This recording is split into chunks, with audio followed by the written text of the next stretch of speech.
Impetigore,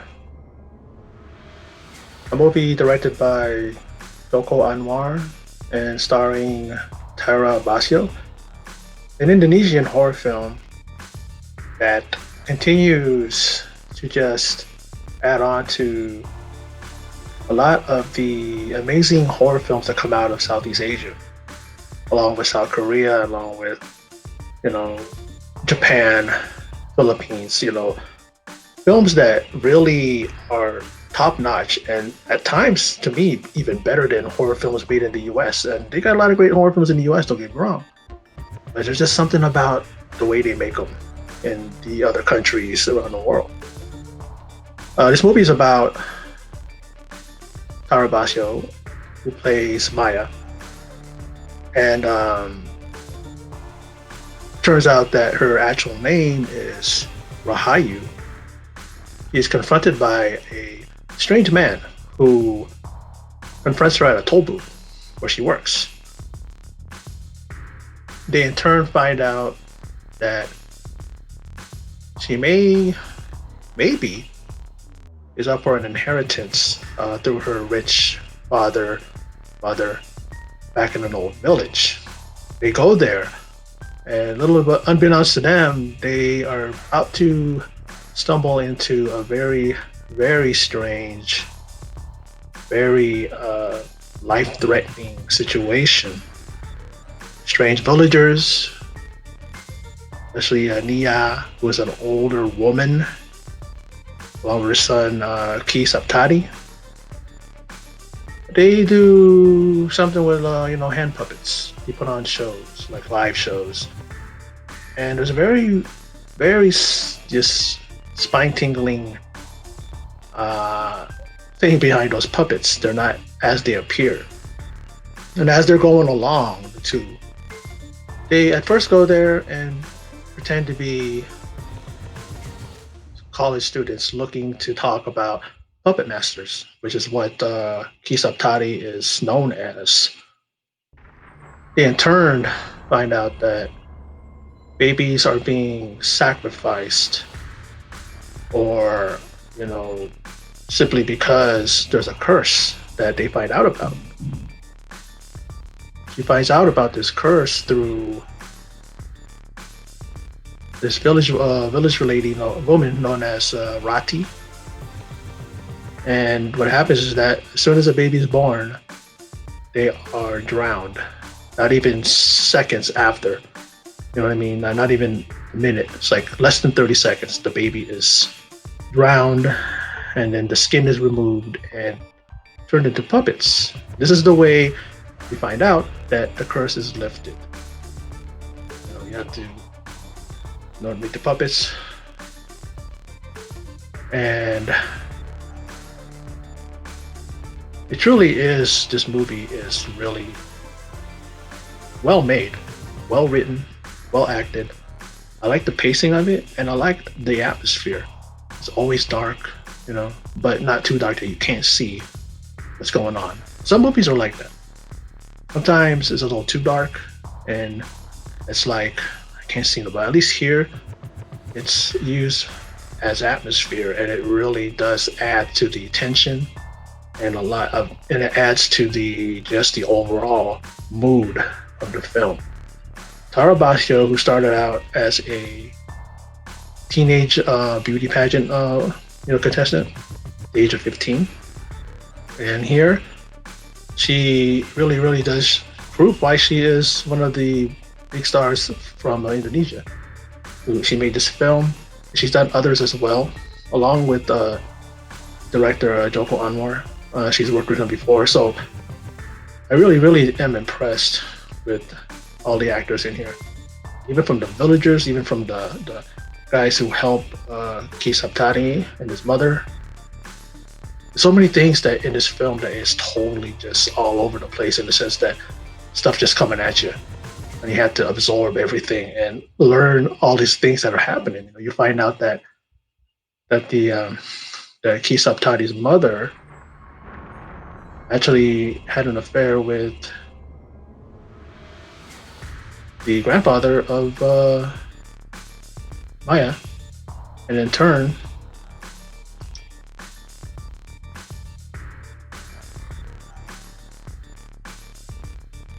and in turn gives birth to Kisaptari, and Kisaptari is actually the father of Maya. Had an affair with her birth mother. Her father, who was a birth father, who was a very rich man, the original puppet master, a guy who was told that was the one that started a curse that was used. They used three girls, killed all three girls, skinned them, and used their as puppets, believing, and then that's what because Maya was born with a condition of no skin, and this actually caused her to have skin. And Maya in turn finds out that the very girls that were sacrificed, their bones were of course, they were buried, but without their skin. Later on, she finds out in order to lift the curse, and actually, it was through the spirits of the three missing girls that told her what to do. Bury the puppets that were made with their skins. Sounds creepy, doesn't it? Along with the bones. And what happens is that once they do that, she disappears. I mean, they disappear, all three of them. But then she's captured and strung upside down. Her friend earlier, Dini, actually was mistaken, or not mistaken, but she said that she was, what do you call it? That she was Rahayu, well, Maya's birth name. And when she said that, she was tracked down. She was not tracked down, but she was actually brought to. Well, the helpers, the men, said that they were going to bring her to Kisaptari to get papers and documents to the house and everything. But what happens is they end up killing her. They drain her of her blood and skin her. They even showed one scene where you see her upper breast, and upper body's skin hung up by Kisaptari's mom. And other skin parts, and it's like at that point I didn't know what's happening, what's going on. Then you find out that that's what they do. They skin them. They use a rock to, I guess, remove the excess skin until it's real thin, and then they use that skin as puppets. And they did that to her, finding out later on that she wasn't the daughter. They only have one deduction. One's not the real one. The other one has to be her, and that's Maya. And throughout the rest of the film, the second act to the third act, second act actually, looking after her. They're looking after her. They're searching for her. And all this time, she's being helped out by Rati. And it's also revealed that there is one child that actually was allowed to live, or I don't know if it was allowed to live, but it lived. And you can see it later on in the village that he is without skin and suffering. And this movie really is just, it keeps you on your feet, keeps you on your toes. It actually keeps you up, like watching every frame. And in the beginning, her and Dini were talking fast paced while they were doing their jobs at the toll booth. And I'm like going like this, like reading really quick. I had to pause in between because it was going back and forth, and of course the closed captioning thing is going to be quick, and then it slowed down a little bit to where you can read it. And then, like all movies that are subtitled, you forget your reading. And I really, really just like this film. And the ending, after everything, after she, he found out, Saptari, found out that he was the father of Maya, that the mother actually was the one who was keeping the curse alive. And Rati, and she's pleading, Maya's pleading that the curse is lifted. She did everything she needed to do, burying the puppets along with the bones in order for the curse to be lifted. The mother is pretty much saying, enough of this. She's trying to deny it, but then the father finds out, her son finds out, and she threatens to kill herself. It's either her or his daughter. And what happens is Rati just says, "Hey, the baby is healthy. The baby, you know." And then what happens is that she goes to um, kill her anyways. You know, his mother, he stops her and then takes the knife and slits his throat. He dies, and then the mother kills herself.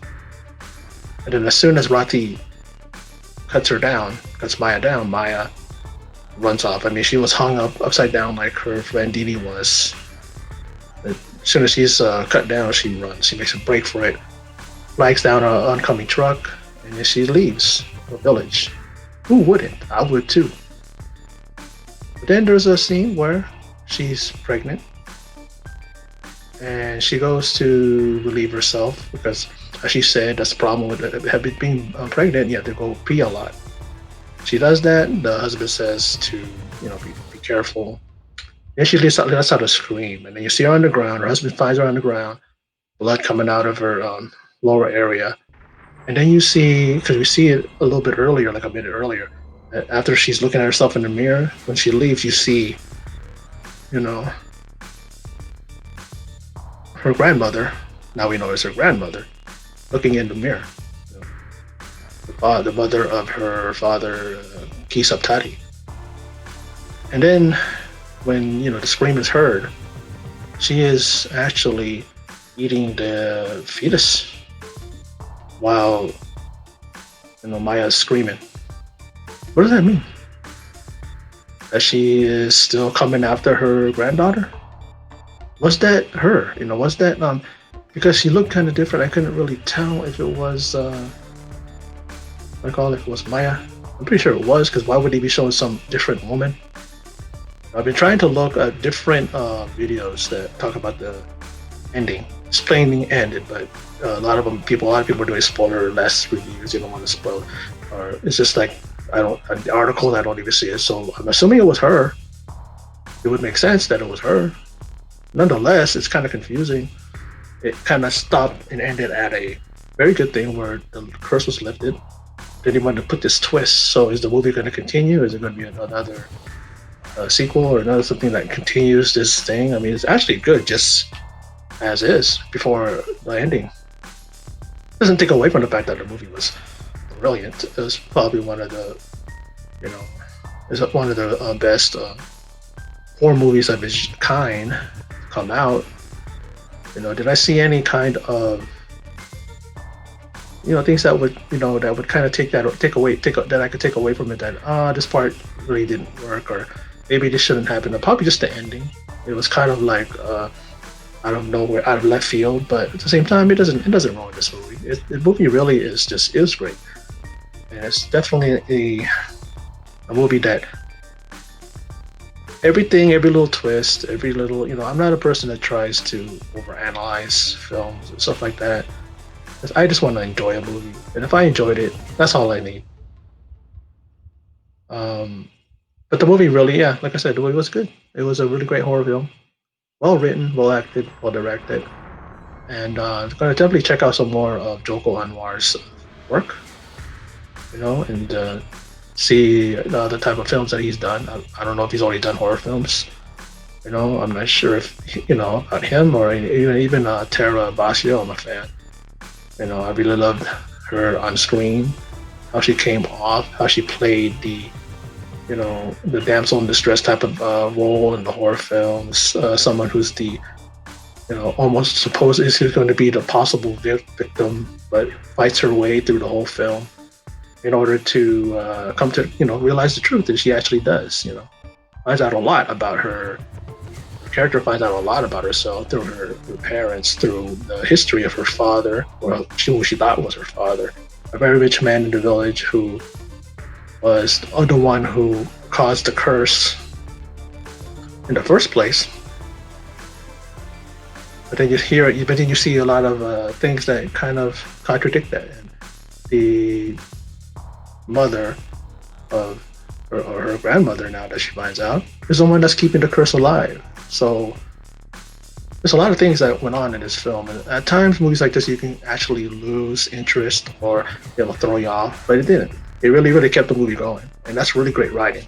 Joko Anwar is the one that wrote this as well. So very talented young director, and like I said, I'm looking forward to watching some more of his work. And I want to thank Shutter for actually, you know,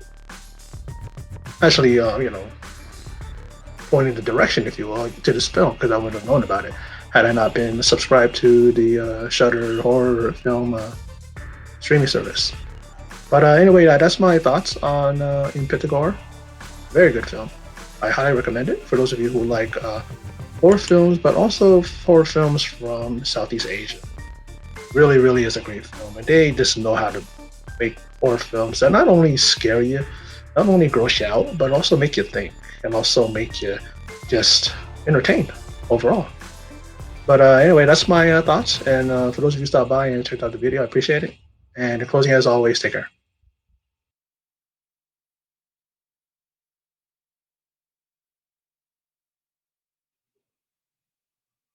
Please remember to subscribe, click like, and click the bell icon for all notifications on this channel.